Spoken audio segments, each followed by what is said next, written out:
What's the worst thing a roommate has ever done to you? Freshman year of college, I was paired with this girl, we'll call her Megan, who seemed perfect on paper. Quiet, pre-med, early riser like me. 2 weeks in, I noticed my prescription Adderall going missing. I have severe ADHD and literally cannot function without it. I'd fought for years to get properly diagnosed and medicated. At first, I thought I was miscounting, or maybe taking it without remembering. Then one day, I deliberately counted out exactly 17 pills before bed. Woke up to 14. I started hiding them inside an old vitamin bottle, but they still disappeared. One night, I woke up at 3 a.m. to the sound of Megan quietly rifling through my desk drawer. Caught her red-handed with my pill bottle. When confronted, she burst into tears saying she needed them to study, that her parents would disown her if she didn't maintain a 4.0, and begged me not to report her. Against my better judgment, I felt bad and agreed not to tell anyone if she promised to stop. She swore on her life. The stealing stopped for exactly 1 week. The following Friday, I had my biggest exam of the semester, organic chemistry worth 40% of my grade. I took my medication that morning and felt nothing. 2 hours later, I was sitting in the exam hall, unable to focus. My thoughts scattered everywhere. I barely finished half the test. That night, I crushed up one of my pills and mixed it with water.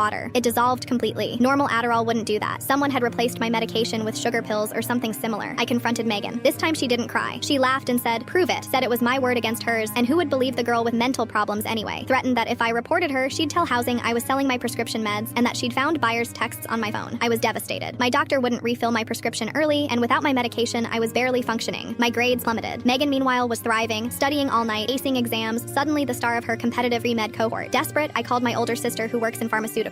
She suggested something that initially shocked me. She mailed me caffeine pills that looked identical to my Adderall, but contained approximately 300 milligrams of caffeine each, the equivalent of 3 to 4 strong cups of coffee in one dose. I replaced all my remaining Adderall, that Megan had already tampered with these caffeine bombs. Then I told Megan I was going home for the weekend and deliberately left the bottle in my hiding spot. Sunday night, I returned to find Megan pacing our room, drenched in sweat. Her eyes were dilated, hands shaking uncontrollably. Empty energy drink cans littered her desk. She hadn't slept in 48 hours. Turns out she'd taken 5 pills Friday night before her big microbiology practical lab exam, the equivalent of chugging 15 to 20 cups of coffee at once. Not only had she been awake for 2 straight days, but she'd started hallucinating during her practical exam. Apparently, she'd become convinced the lab bacteria samples were moving and trying to escape. She knocked over an entire tray of cultures, contaminated everyone's experiments, and had a complete meltdown in front of the department head and medical school advisors. The icing on the cake? In her sleep-deprived, caffeine psychosis state, she'd apparently admitted to her professor that she'd been taking something to help her study. The university launched an official investigation. Megan was placed on academic probation pending a disciplinary hearing. Her medical school recommendations were withdrawn. Her parents, both doctors, showed up the next day to move her out, faces grim with disappointment. As they packed her things, her father found her stash of my stolen medication hidden inside her pillow. The look of absolute betrayal on his face was something I'll never forget. When the housing director asked if I wanted to press charges for theft of a controlled substance, I simply said, "I think she's learned her lesson about taking things that don't belong to her." I got a single room for the rest of the year, and a lockbox for my medication.